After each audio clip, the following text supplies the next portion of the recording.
Throughout high school, I was in JROTC, and my dad was in the military, and my grandparents were in the military. So I finished high school, I spent one semester in college, and then I enlisted in the military on my 19th birthday.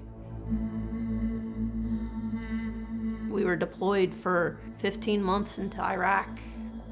On one of our missions, we had gotten attacked, gunfire coming towards us and us having to fire back the explosions, and vehicles flipped over. I have Pepper because I have PTSD. She's always looking and protecting me. She's my battle buddy.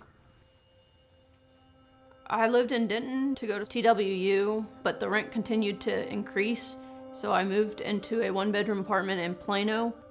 It's been hard on me because I'm having to support both of them on my own. And I didn't have the money to rent a truck, so I had to make trips in my car, and anything that was too big, I had to end up leaving. And then rent continued to go up, and I had to decide whether I was going to pay rent or feed my children. There was a huge amount of fear, not knowing if we were going to have food that day or where we would be that night. If we had to sleep in a car, if I had to buy a tent, just the coldness, them not having clean clothes, not having a shower, being made fun of. That's not something you should have to ever think of.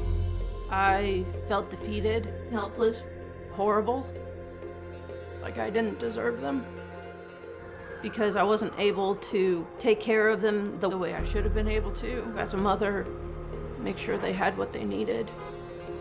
They were having to constantly move, they weren't able to make friends. I felt anger at their father for not helping. I was getting to where I didn't have any options. I was looking up homeless shelters on Google, and I called the inn and was accepted into it. They had an opening. We went in, and I felt relief. It was a safe place where I didn't have to worry about my kids not eating, about not having shelter for them. I knew that at that point, I was going to be able to turn everything around. The kids were able to just be kids and not have to worry about where they lay their heads at night or a playground to play on. You did have to have a full-time job, and also you had chores that you would do once a week. They have a job placement program where they do job training.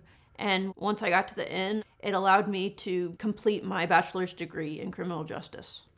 The financial program teaches you how to balance checkbooks and your bank account, and you're able to learn how to budget all your money, and I still to this day use it.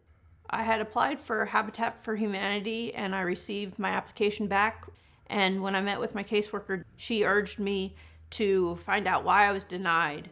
When I went to Habitat, I was able to get it fixed, and then I became approved for their program.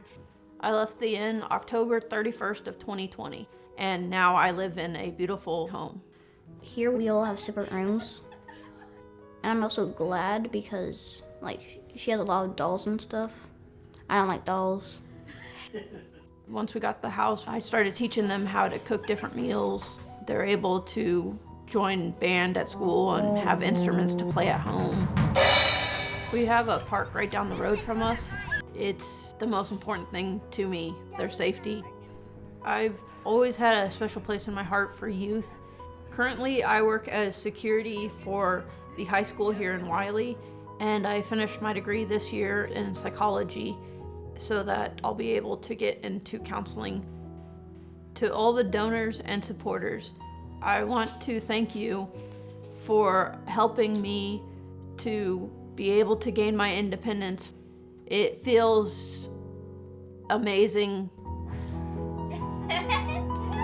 We wouldn't have been able to do this had it not been for the inn.